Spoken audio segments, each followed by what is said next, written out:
학점은행제를 시작하려고 교육원을 찾아봤는데 교육원마다 비용이 다 달라서 많이 혼란스러우셨을 거예요. 어느 곳은 20만원, 9만원, 또 어떤 곳은 4만원, 심지어는 만원. 저렴한 곳에서 하면 뭔가 하자가 있지 않을까? 왜 이렇게 싸지?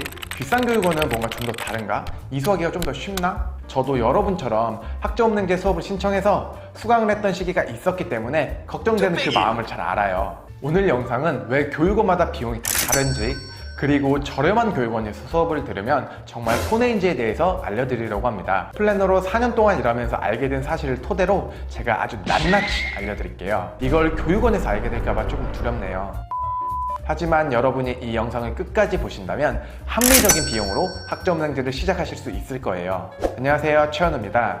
교육원마다 비용이 다른 이유는 크게 3가지 이유가 있어요. 첫 번째, 교육원 간의 경쟁. 교육원은 학생들을 많이 모집해야 운영이 잘 되고 이익이 발생해요. 다른 교육원들과 가격들이 다 비슷비슷하면 학생들 유치가 어려우니까 일정 기간 동안 교육원 이벤트로 특정 과목들을 싸게 판매하거나 패키지 강의로 묶어서 많은 학습자들을 모으는 거죠. 단일 강좌로 구매하게 되면 대략 4만원에서 5만원 정도고요.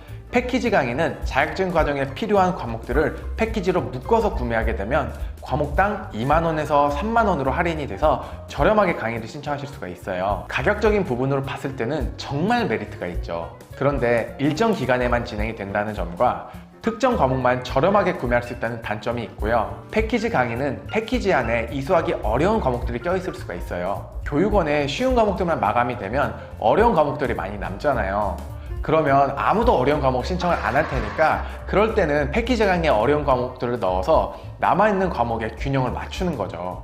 어려운 과목을 신청해서 꽈락이 나서 또 강의를 신청하면 비용과 시간이 더 발생한다는 그런 단점도 있어요. 두 번째, 특수전공. 대표적으로는 공학 수업인데 공학 수업은 과목이 개설되어 있는 교육원이 많이 없어요. 두세 군데 정도가 있는데 아무래도 다른 전공들이랑 다르게 가격 경쟁을 하지 않아도 돼서 비용이 비싼 거죠. 과목당 최소 15만원에서 25만원으로 비용이 발생해요. 만약에 공학 전공 수업이 개설되어 있는 곳이 많다면 분명히 패키지 강의로도 나왔을 거예요. 세 번째, 플래너의 유무. 학습자들을 1대1로 담당해줄 수 있는 교육원 소속 플래너가 있는지 없는지에 따라 비용이 다 달라져요. 플래너와 진행하지 않으면 교육원에서는 인건비가 발생하지가 않아서 할인이 가능한 거죠. 플래너가 없는 교육원은 한 과목당 4만원에서 5만원이고요. 플래너가 있는 교육원은 7만 5천원에서 9만원이에요. 그래서 저렴한 교육원과 비싼 교육원은 차이가 있을까요? 전혀 없어요. 둘 다 똑같은 교육원이에요.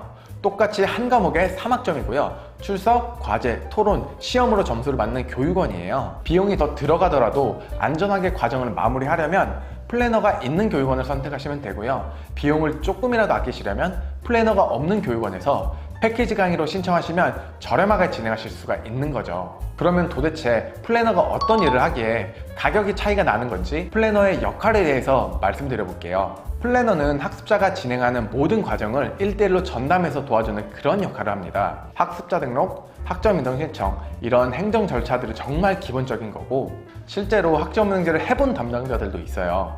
학점은행제로 학위를 취득했다거나 자격증을 땄다거나 편입을 했다거나 직접 해봤으니까 어떻게 진행했는지 학습자들에게 꿀팁을 더 줄 수도 있겠죠. 참고로 저도 학점은행제로 수업을 듣고 독학사도 붙었어요. 매경은 2번 떨어졌지만요.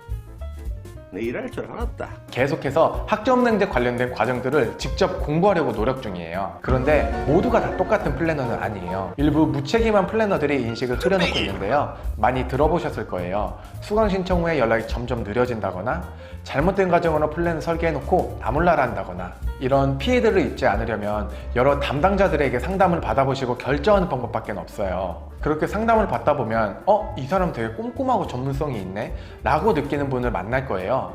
그런 사람이 바로 접니다. 그냥 인터넷에 나와 있는 내용 보고 하면 혼자서도 할 수 있다고 하시는 분들이 계신데요. 그렇지는 않아요. 예를 들어 헬스를 처음 하는데 인터넷 영상 보고 혼자 따라한다고 해서 다 몸이 좋아지나요? 그랬다면 저도 벌써 3대 500이 넘었을 거예요. 누군가는 자세가 안 좋아서 몸이 안 좋을 수가 있고 또 누군가는 운동은 잘하지만 영양이 부족해서 덜 좋아진 걸 수도 있죠. 그러다 보면 결국 몸의 균형도 깨지고 오히려 불균형으로 몸에 안 좋은 증상들이 생길 수도 있어요. 괜히 트레이너가 존재하는 게 아니죠. 학점은행제도 똑같아요. 혼자서 과정이 잘못된 줄도 모르고 진행하다가 나중에 원하는 과정에 실패할 수도 있어요. 이런 시행착오를 줄여주는 사람이 플래너인 거죠. 그래서 오늘의 결론, 학점은행제를 처음 하는데 안전하게 과정을 마치고 싶다면 담당자가 있는 교육원에서 상황에 맞게 하나하나 케어 받으시고요. 이미 학점은행제 진행 경험이 있다면 혼자서 진행을 하시면 좀 더 저렴하게 진행하실 수가 있어요. 학점은행제 관련해서 상담이 필요하신 분들은 아래 댓글이나 카톡을 통해 문의 남겨주세요. 긴 영상 봐주셔서 감사합니다.